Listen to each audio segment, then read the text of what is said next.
खैबर पख्तूनख्वा के निगरां वज़ीर आला मोहम्मद आज़म खान की ज़ेर सदारत सूबाई काबीना का इजलास। काबीना के बेशतर अरकान ने अपने इस्तीफ़े निगरां वज़ीर आला को पेश कर दिए। निगरां वज़ीर इत्तलाआत फ़रदौस जमाल का कहना था कि कुछ अरकान ने मुस्ताफ़ी होने के लिए वक्त मांगा है। इलेक्शन कमीशन ने निगरां वज़रा को ओहदों से हटाने का हुक्म दिया था।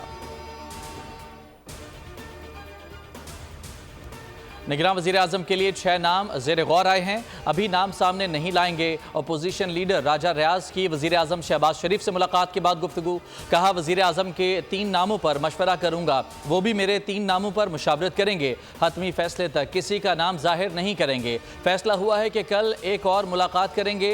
वज़ीर आज़म से दरख्वास्त है कि मामला कल तक ले जाएं तो बेहतर है। 16 माह का अरसा चैलेंजेस से भरपूर था। जो फैसले किए उनके हक़ाइक़ से सेक्रेटरीज और वज़रा वाकिफ़ हैं। मुश्किलात को एक सबक के तौर पर याद रखूंगा। वज़ीर आज़म की वफाकी सेक्रेटरीज से अलविदाई मुलाकात। कहा कि मुश्किल से मुश्किल मसाइल के हल के लिए रास्ते तलाश किए। मखलूत हुकूमत बहुत अच्छे तरीके से चलाई गई। ये तारीख का हिस्सा होगा कि इत्तेहादी हुकूमतें भी चल सकती हैं।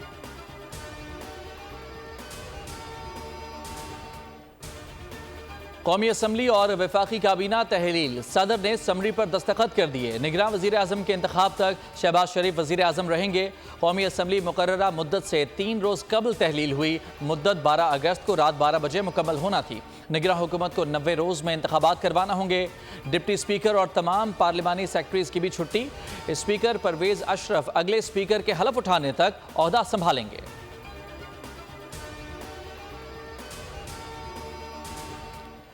13 अगस्त को सिंध असम्बली का आखिरी दिन है। कल वज़ीर आला फैसला करेंगे। स्पीकर आगा सिराज दुरानी कहते हैं कि फ़ोटो सेशन भी कल होगा। फेयरवेल लंच भी दिया जाएगा। कल हम सर्टिफिकेट भी देंगे। सिंध का निगरां वज़ीर आला कौन होगा, हतमी फैसला ना हो सका। वज़ीर आला मुराद अली शाह और अपोजिशन लीडर राना अंसार की मुलाकात आज होने का इम्कान। वज़ीर आला सिंध मुराद अली शाह ने मुद्दत पूरी होने पर वज़ीर आला हाउस खाली कर दिया। ज़ाती सामान बंगले में मुंतकिल। बलोचिस्तान असम्बली कब तहलील होगी, निगरां सेटअप का कब तकर्रुर होगा, तारीख का तयन ताहाल ना हो सका। हुकूमती ज़राए के मुताबिक उसूली तौर पर सूबाई असम्बली को 12 अगस्त को तहलील होना चाहिए, लेकिन अगर निगरां वज़ीर आला का मामला पहले तय हुआ तो असम्बली 11 अगस्त को तहलील हो सकती है।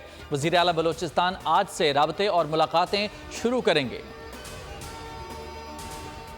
कोयटा के इलाके मोतीराम रोड फूल बाजार में दुकान पर दस्ती बम हमला। एक बच्चे समेत 3 अफराद जख्मी। अस्पताल में बच्चे की हालत तशवीशनाक। धमाके के बाद फायरिंग भी की गई। नामालूम शरपसंदों ने मोतीराम रोड पर परचमों के स्टॉल्स को दस्ती बम से निशाना बनाया। सिक्योरिटी फोर्सेज ने जाए वक़ुआ का घेराव कर लिया। मुल्ज़िमान की तलाश जारी। 190 मिलियन पाउंड स्कैंडल और तोशाखाना केस। चेयरमैन पीटीआई की जमानत कबल अज़ गिरफ्तारी की दरखास्तें खारिज। एहतसाब अदालत ने जज मोहम्मद बशीर ने महफूज फैसला सुनाया। एहतसाब अदालत ने अदम पैरवी पर दरखास्त जमानत खारिज कर दी। समाअत के दौरान चेयरमैन पीटीआई की अहलिया अदालत में पेश हुई। अदालत ने वारंट जारी न होने पर दरखास्त निपटा दी। नवाबशाह में ट्रेन का एक और हादसा। दौड़ के करीब माल बरदार ट्रेन की 2 बोगियां पटरी से उतरकर उलट गईं। हादसे के बाद दोनों ट्रैक्स पर ट्रेनों की आमदोरफ्त मुअत्तल हो गई।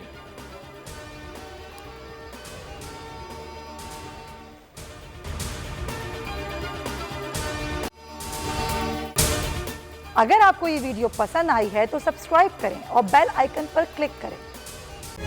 तारीख का अमीन,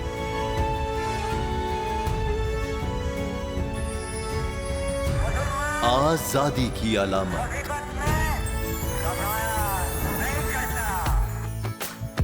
हुस्न का आईनादार,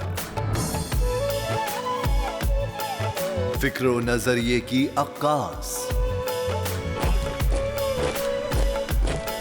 सरफराजी का गवाह, यानी हम सबका निगहबान पाकिस्तान।